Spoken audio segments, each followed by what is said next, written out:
So, ayun guys, dahil may free time tayo ngayon at maulan naman sa labas, hindi ako makagawa. Meron ako dito mga project din na nakatenga. So, hindi ko naman maumpisa-umpisahan kasi maraming schedule. Ito, matagal na to sa akin. Ano pala to? Distributor ng Corolla na 2E. Ayan. So, pinapaayos to sa atin, Ayan. So, bali ang gagawin ko dito, aayusin ko tong distributor. I-assemble ko ulit siya. Pero ang pinaka-issue kasi nito, hindi siya nagbibigay ng kuryente. Ito, hindi nagbibigay ng kuryente to. Pero yung nauna na, ginawa ko na pala yung nito, yung igniter.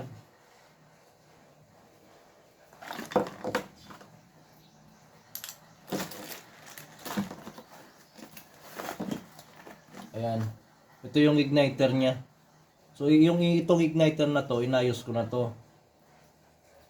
So kung makikita nyo siya dito, naka-repair na siya, mayroon na siyang steel epoxy na. So bali pinix ko na tong pinaka niya, pinaglalagyan ng tornilyo. So mayroon niyang naputol diyan sa loob kaya hindi na nag-produce ng kuryente. Pero ito, last na pagka-repair ko to, hindi ko sinabidyohan. Bali nagti-trigger na siya. So naglalabas na ng kuryente ito. Tapos mayroon din ditong ignition coil na bago na din. So ito. So nakaabang na rin talaga tong na to, ignition coil, bago rin to, yan. Ayun, ang gagawin ko ngayon, i-assemble ko na lang. So, ito yung mga igniter na stock. Yung mga peking igniter. Pulser.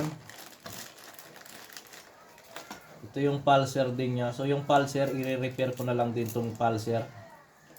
Yan o. Ito yung pulser niya. So naputo lang din yung connection ng pulser. Kaya ang gagawin ko, dudugtong na lang ako ng panibagong i-terminal para mabuhay uli itong pulser. Tapos dito naman vacuum advancer, tapos distributor assembly. Wala pa namang leak yan. Gagawin ko dito, lilinisin ko na lang muna. Yan. Ito yung mga pyesa na lilinisin muna natin.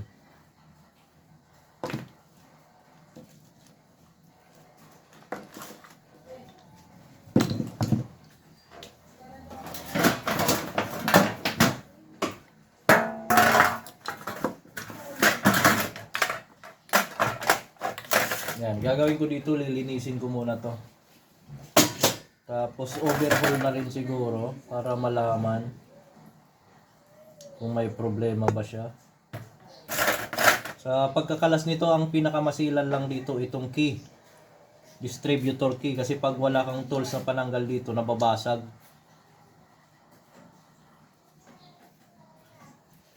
Ang gagawin natin dito, tatanggalin na rin natin to siguro.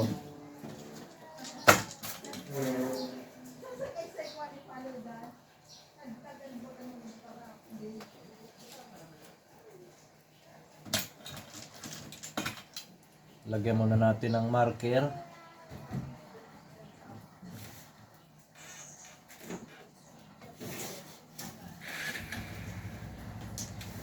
Matatanggal lang din. May marker na din pala. Ang gagawin natin yun dyan, kakalasin muna natin.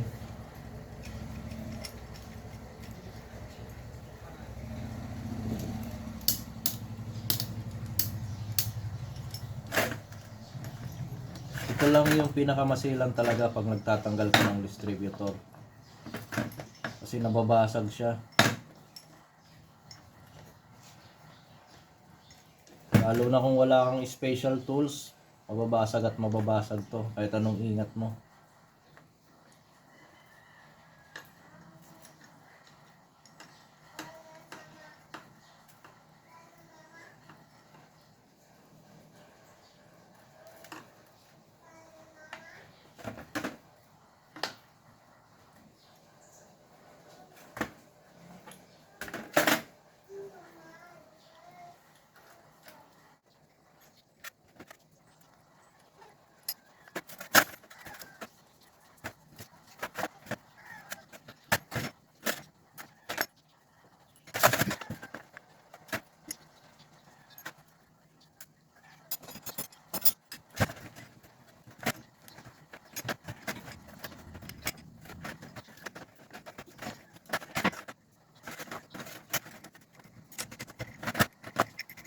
So, ayan, basta na.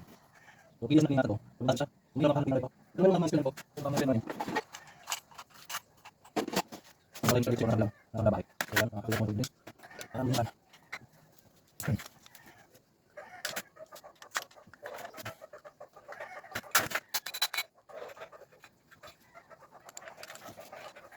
Yes.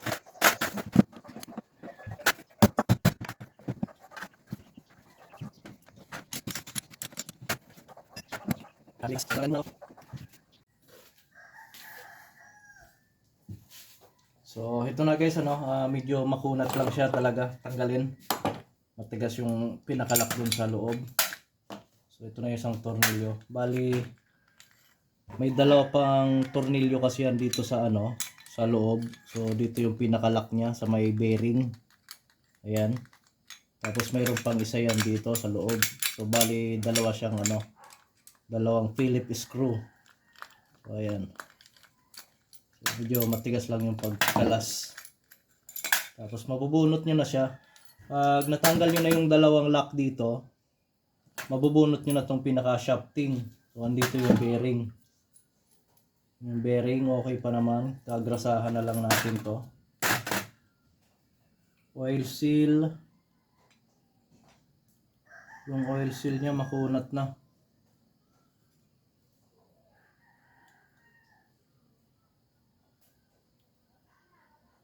Siguro hanapan muna ng oil seal din to. Ayan, lilinisin ko na muna to para kung makakuha man ng oil seal, papalitan natin.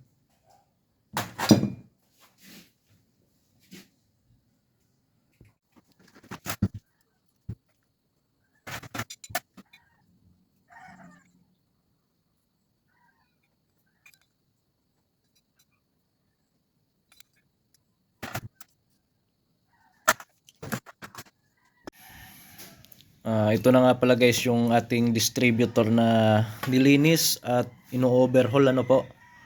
So bali yan, naka-prepare na ako para i-assemble naman. So ang gagawin ko pa lang ngayon dito ay i-assemble ko muna. So susubukan muna natin tong i-power. So bali nag-aantay pa ako ng oil seal. Ayan, yung oil seal po pala nito ay ang size niya ay 10, 20 saka 5. So yung inner diameter po niya ay nasa 10 mm. Yung outer diameter naman po niya ay nasa 20 mm. Tapos yung pinaka taas ay 5 mm. So sa original kasi, ayan, itong original na oil seal wala siya nakalagay na size. So bali kinuna na lang natin siya ng caliper. So sinukatan na lang natin yan. So nagmatch naman dun sa pyesa. So dun sa online ang nakalagay naman sa size naman niya ay 10, 20 saka 5. So sakto lang dun sa ating pagsukat dun sa caliper. Tapos yung bearing, nagrasahan ko na rin yung bearing saka pinalitan ko ng bagong ano, seal cap. Kasi yung seal cap niya lumutong na. So pagtanggal ko, nadurog na yung pinaka rubber doon sa seal cap. So ayan. Ayan yung nilinis na natin. Tapos ignition coil bago. Igniter na ni-repair natin kasi may naputol to sa loob. So siguro yung pagtanggal ng unang technician, hindi na ingatan, napatid yung pinaka maliit na hibla dito sa loob. Tapos yung lumang condenser, ito yung lumang condenser nya. Tapos may nakatap na condenser naman, so ibabalik na lang natin ulito. Tapos yung pulser or yung pick up coil, maglalagay na lang tayo ng panibagong I-terminal. So, mayroon naman tayo mga extra I-terminal dito. Ayan. So ilalagay na lang natin to. Maghihinang na lang yan. Tapos assemble para ma-fire. Susubukan nating pakuryentehin yung distributor kung buhay na nga po siya. Kung nagbibigay na siya ng triggering yung ating igniter. Ayan. So i-assemble ko na muna ito guys. Ito pala no, kung Hindi nyo alam pala yung size ng bearing nito. Ang size pala ng bearing nito ay 6200.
Yan guys, hindi pala magkasya yung pulser na bago kasi magkaiba yung butas. So gagawa na lang muna natin siguro ng paraan to. Ayan magkaiba yung butas niya. So ipapabricate na lang natin to, tapos i-adjust natin yung air gap para tumama dito sa reluctor wheel. Ayan, gagawan ko muna ng paraan to para sumakto siguro. Magkaiba nga. Ayan tagilid yung niya, pinakabutas.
So ayun na guys, ano, bali na-adjust ko na nga pala yung pinaglalagyan ng pulser. Ayan na. Tapos ito na yung pinaka butas niya, sumakto na. Ayan.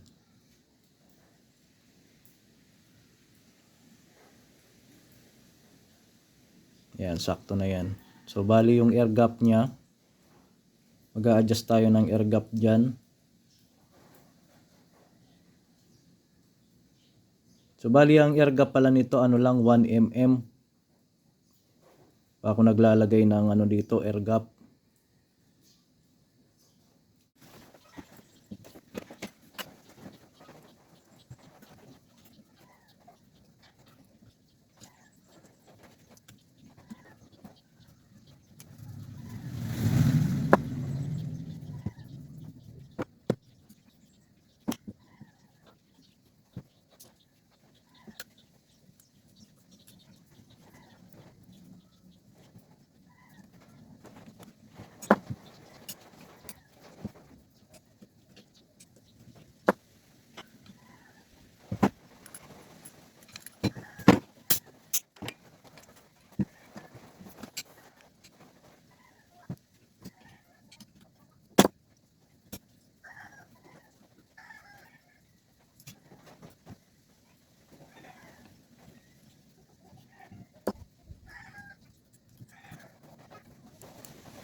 So bali itong side pala na to, ito yung RPM. So ito yung sa RPM gauge natin.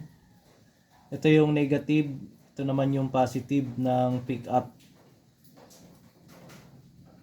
Tapos itong pula na to, positive to papuntang ignition coil.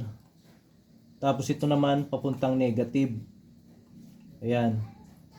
Negative to, triggering. Para mabuhay yung ignition coil, magbibigay siya ng kuryente. Tapos itong natitirang isang wire na kulay brown, power ignition switch on to.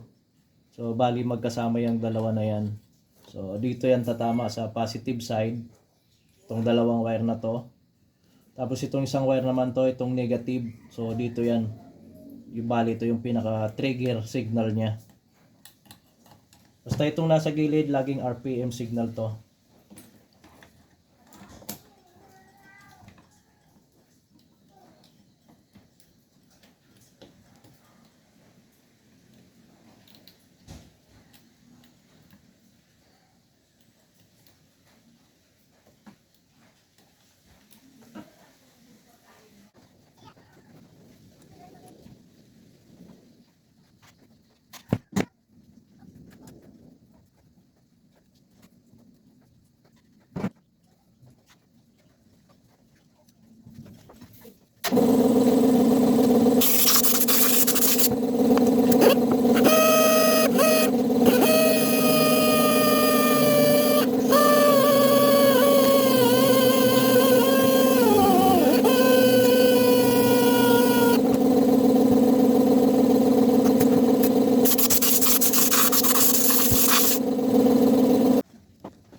Oh, ayun na ano, bali na-assemble ko na to. So gagawin ko dito ay testing na muna.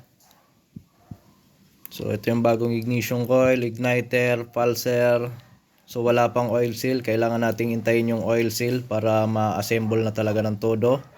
Pero dito kasi ipapakita ko lang sa inyo na gumagana na yung ating distributor. So bali sasalang na natin yan dito. So bibigyan na natin siya ng power. Kumbaga. Ayan. So maglalagay na tayo ng spark tester. So isi-set natin siya ng 30,000 kilovolts para malaman natin kung maganda yung kuryente.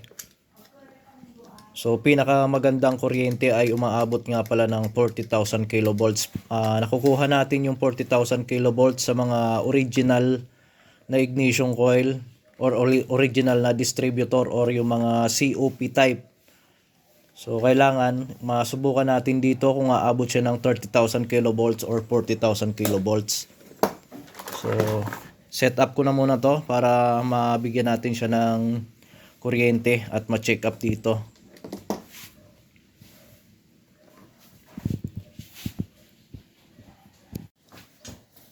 So ito na guys ano, bali na set up ko na nga pala. So mayroon na tayong spark gap tester. So connected na rin yung body ground natin dito sa ano, ignition distributor tester natin. So multi-purpose na tester para sa mga sensors. So nakakunik na yan. So mayroon na tayong power on ignition. So bali ang power on ignition natin ay nakakunik yan dito sa may condenser or capacitor na tinatawag. Kasi yung isang wire nito, yung kulay itim, yun yung papuntang RPM gauge. So dun yung papunta sa cluster board natin. So may body ground na tayo. Ayun, nakakunik yung body ground natin. So ayan, set up na. So ang air gap pala natin sa spark tester natin ay nasa 30,000 kilovolts.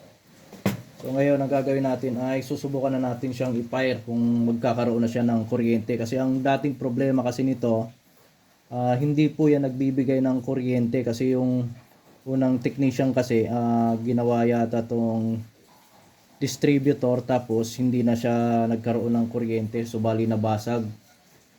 Tapos pinalitan na natin ng pulser, so kaya kung nakita nyo, ginawan ko ng paraan yung pulser, nag-adjust tayo ng gapping. So susubukan na natin ngayon siyang i-fire.